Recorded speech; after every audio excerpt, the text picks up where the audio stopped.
at global mobility. A basic understanding of U.S. hiring laws and regulations by all levels of management is essential to help you avoid legal pitfalls. The workforce in the United States is regulated at all levels of government and by many agencies. The U.S. workforce is regulated by federal, state, and local governments. The Department of Labor is the key regulator at the federal level. There are also safety organizations and other federal agencies. Laws and regulations that affect U.S. citizens also affect foreign individuals equally. If you are managing a business in the U.S., it is important that you ensure that your U.S. business is not exposed to any penalties or fines arising out of non-compliance with federal, state, and local provisions. U.S. employers are prohibited from knowingly hiring an illegal worker. Employers are required to verify the eligibility of anyone they hire to work in the United States by completing Form I-9. If you fail to comply with legal provisions, your company may face civil and, in some cases, criminal penalties. So it's important to understand who is authorized to work in the United States. Obviously, U.S. citizens can work anywhere and for anyone. A green card holder can work anywhere and for anyone.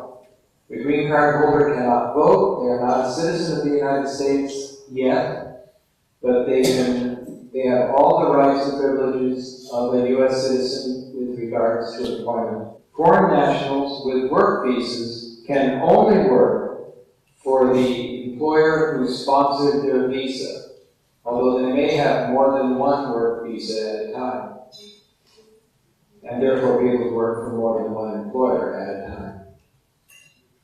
There are also certain dependents of non-immigrant workers who can work in the United States. For example, dependent spouses of an L1 who hold an L2 visa can work in the United States. And sometime soon, as Tom Story will explain, H4 holders may be able to work. Employment in the United States is at will. At will means that the employer can terminate the worker at any time for any reason. You don't have to say why. Although it's important that the reason not be illegal, or that you don't have a contract that states a specific term of employment. So you want to be very careful when you do hire somebody to have the employment agreement reviewed by an attorney to make sure that you are not obligating yourself to employ someone longer than you want to. At will also means that the employee can quit at any time and for any reason. But there are consequences. If an individual quits voluntarily, they will not be eligible for unemployment benefits. If they're fired for a cause, they cannot, for misconduct, for example, they cannot collect their unemployment benefits. Although most employees in the United States receive their health insurance through their employer, and there are a number of benefits: dental, vision, health care, medical care, retirement plans that are provided by businesses. But businesses are not mandated and do not have to provide benefits to their employees. So why do they? They do it because that's how they attract good employees. Employees will go to the company that pays the most money and gives them the best benefits. In the United States, we have minimum wage requirements. We also have premium overtime requirements. These apply to non-management personnel. Non-management personnel are generally hourly workers. Minimum wage is set at the federal level. Higher minimum wages may be set by individual states, and cities may set even higher minimum wages. You must meet those minimum wage requirements. If a worker works over 8 hours in a day or more than 40 hours in a week, you must pay them time and a half for the hours over that amount. Discrimination is illegal in the workforce. And discrimination is very aggressively enforced in the United States. That is the lack of discrimination is enforced. Discrimination is illegal for race, gender, age, color of skin, religion, national origin, and in some states and municipalities, sexual orientation. You can also not discriminate against a handicapped person if they are able to do the job. In the United States, employers must pay men and women the same amount if they're doing identical work. For that matter, any two men or any two women doing identical work must be paid identical pay. A good rule of thumb is simply treat everyone who you employ the same. And you'll generally avoid lawsuits and government intervention. Discrimination lawsuits are favorite lawsuits by attorneys. You want to avoid them at all costs. They can be very expensive. How many in this room are hiring independent contractors in the United States? How many? Okay, I do see a few. Excellent. How many are employing, paying employees in the United States? The difference between an independent contractor and an employee is that an independent contractor is a business. You pay the business to do the work. You don't tell them how to do the work, you just tell them what you want to have done. An independent contractor pays their own taxes because they're a separate business. An employee is quite different. An employee, you can tell exactly how to do the work, you can tell them what equipment to use, you can specify everything about the job.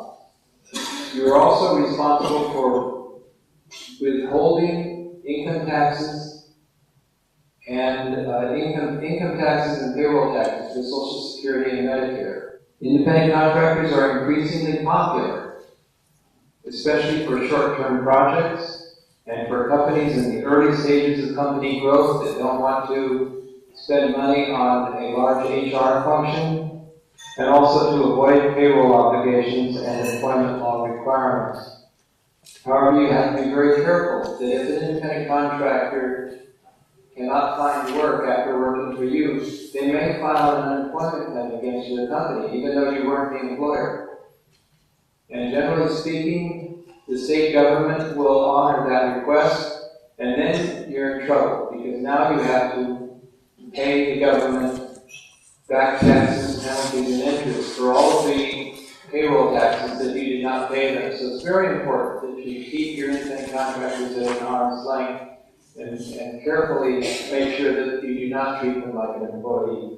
It can cost between $25,000 and $100,000 or more for every independent contractor that you have to defend against. Independent contractors are often called 1099s because the employer, or the individual who pays the independent contractor, reports at the end of the year on Form IRS 1099 how much they paid that contractor. The contractor receives a copy, and the U.S. government receives a copy.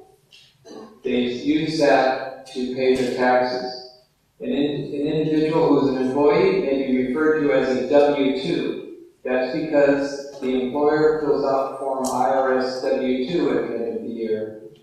And that is where they record how much wage they paid during the year, but also how much Social Security tax, Medicare tax, and contributions to the retirement plan.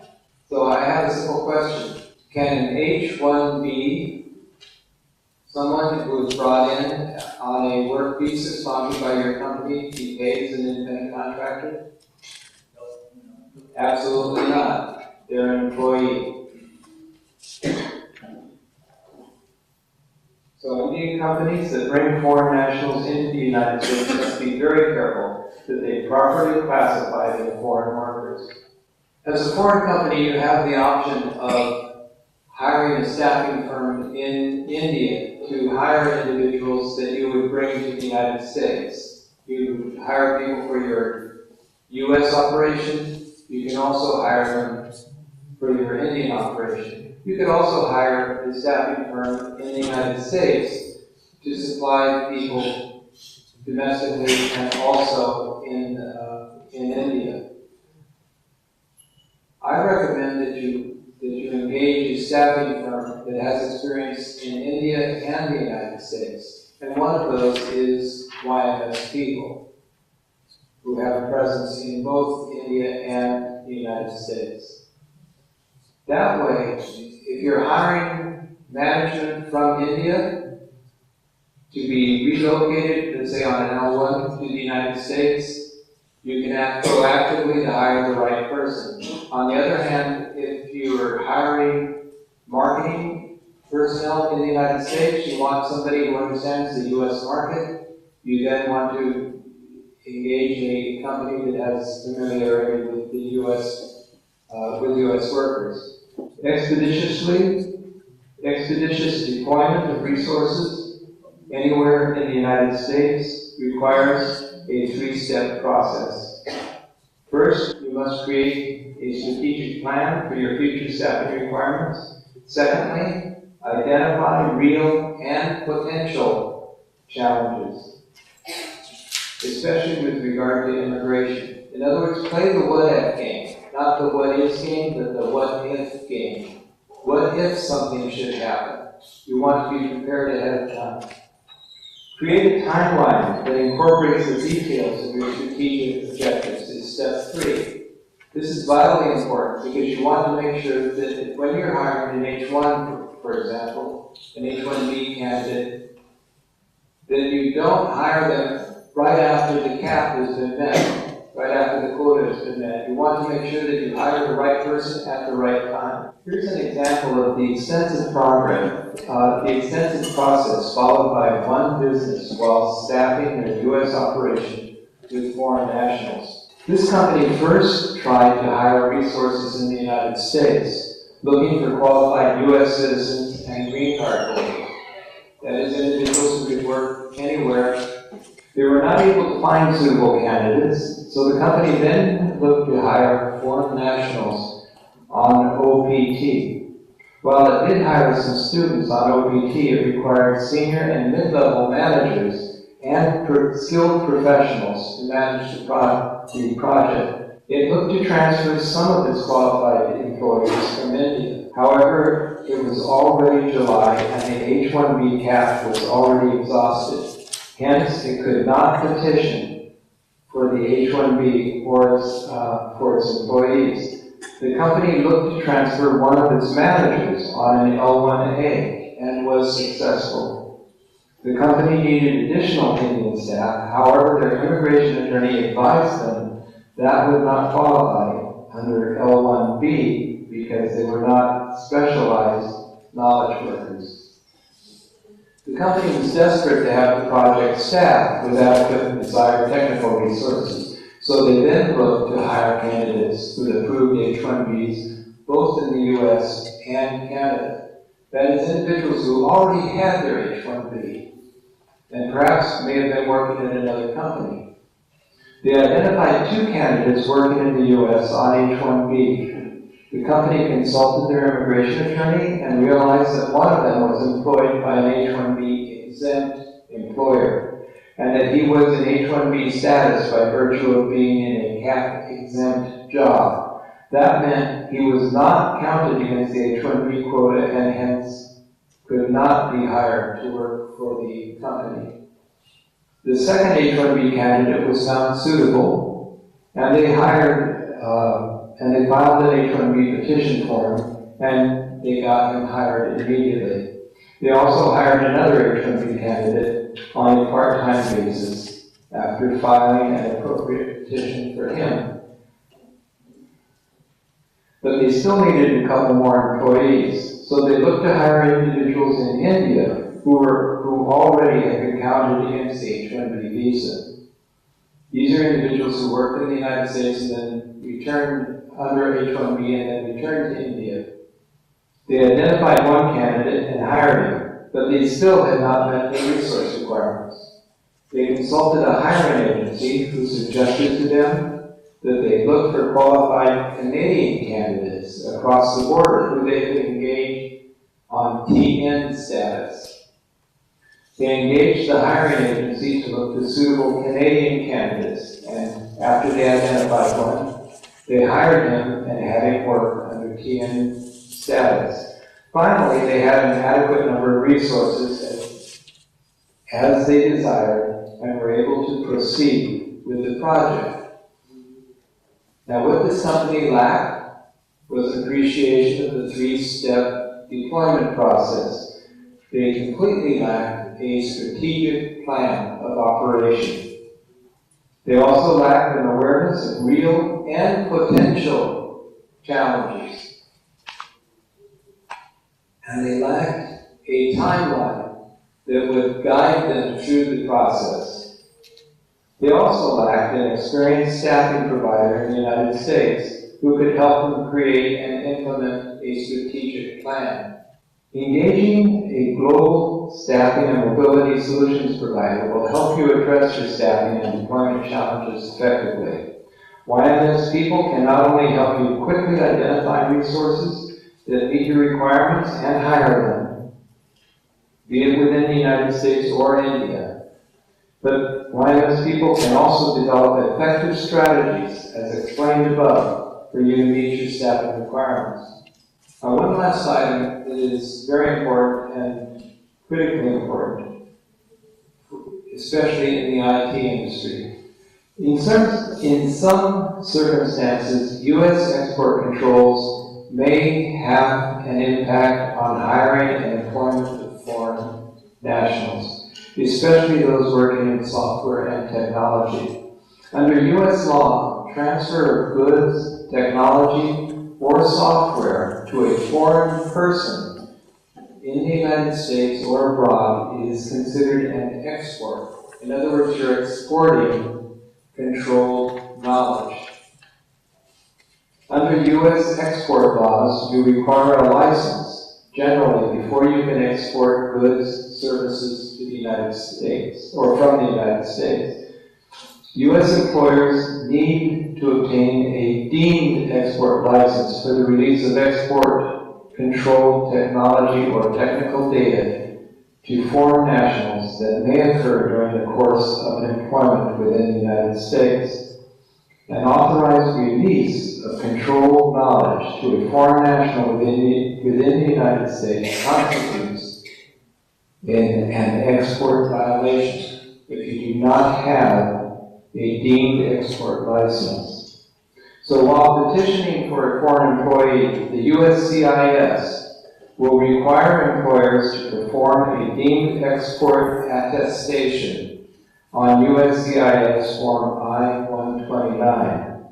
Under this, employers will have to certify that they have reviewed the applicable regulations and that they have determined whether a license is required or is not required before the foreign employee has access to the controlled products or technology. So if you plan to employ foreign nationals in the U.S., it is vital that you understand and comply with U.S. export control laws and regulations, including the deemed export law.